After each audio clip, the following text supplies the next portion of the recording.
Seriously, the hell's wrong with you people? We're bad guys. It's what we do.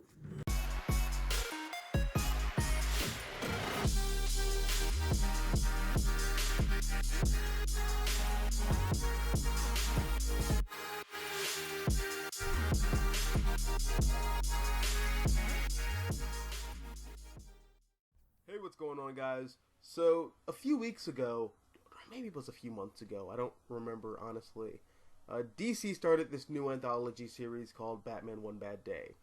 It's basically another Batman title to keep DC Comics afloat because they refuse to market their other titles and think as a result they have to rely on Batman to keep the lights on. But, I mean, that's neither here nor there.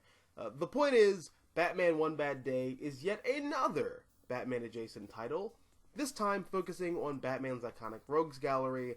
It's kind of like Secret Origin, but for all of Batman's villains. Tweaking, updating, or in some cases just straight up changing their origins. And Mr. Freeze was the focus of one of these one-shots.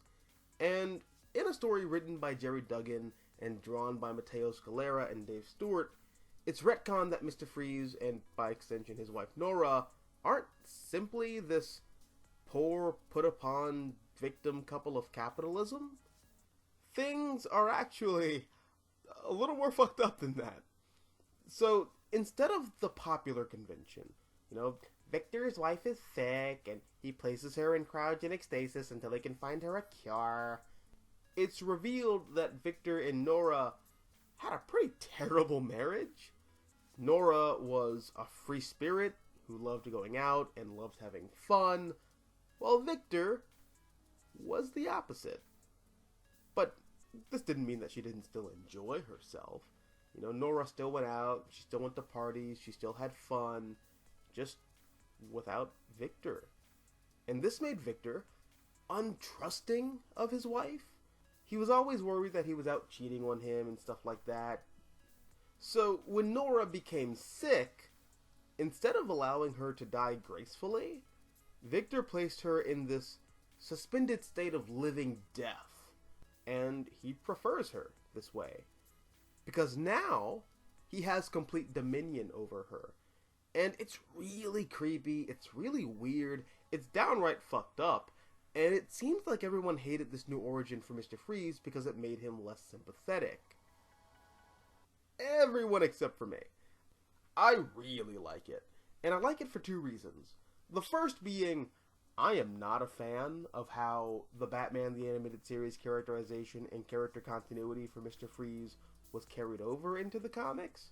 It's a character motivation that works for that one episode that everybody remembers, but as seen in the Batman and Robin movie, is a motivation with a simple solution. Just have Nora move to Arkham where Victor can find a cure for his wife from behind bars. And then there's no real reason for him to be a villain after that.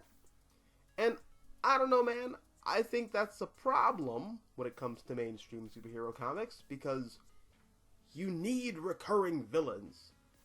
But that brings me to my second reason, which is that I don't mind Victor being retconned into being a psychotic, obsessive monster even before he becomes a supervillain, because in narrative fiction, bad guys are allowed to be bad guys.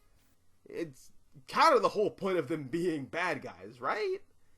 It actually reminded me of a situation that I was in, this was probably over a year ago now.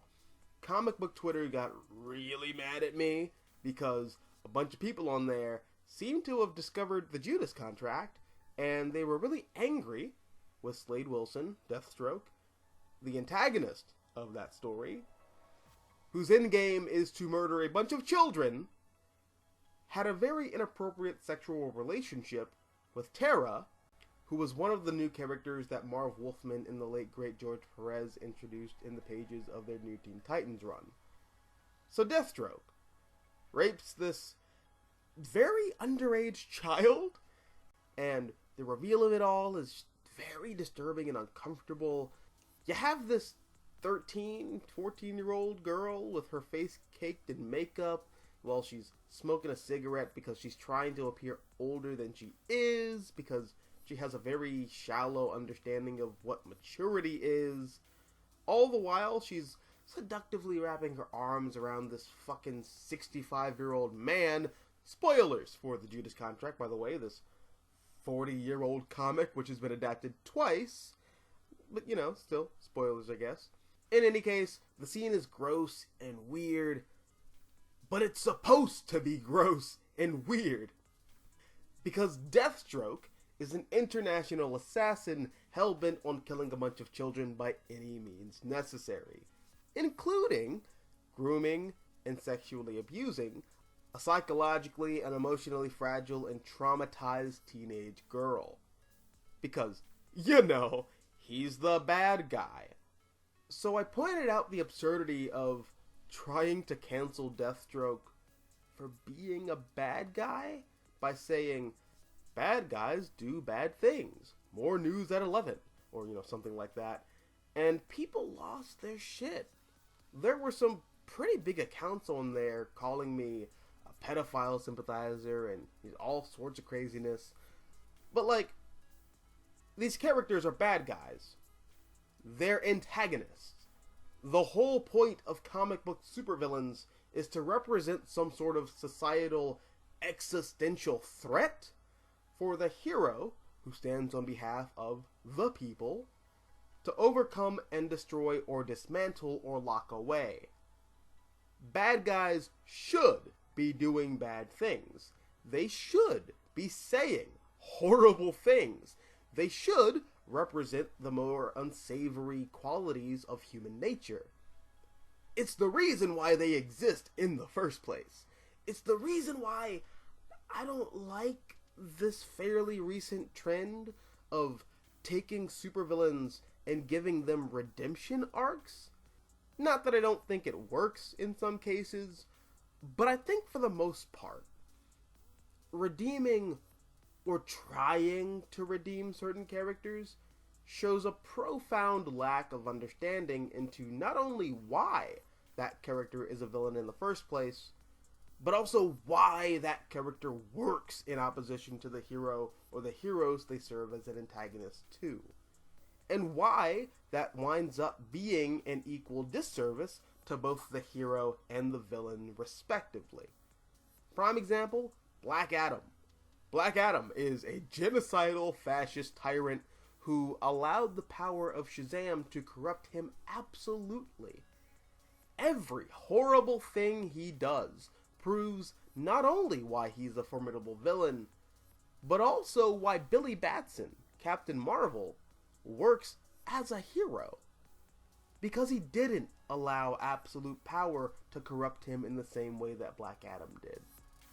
And it's why Captain Marvel deserves to be on the Justice League, alongside Superman, Batman, and Wonder Woman.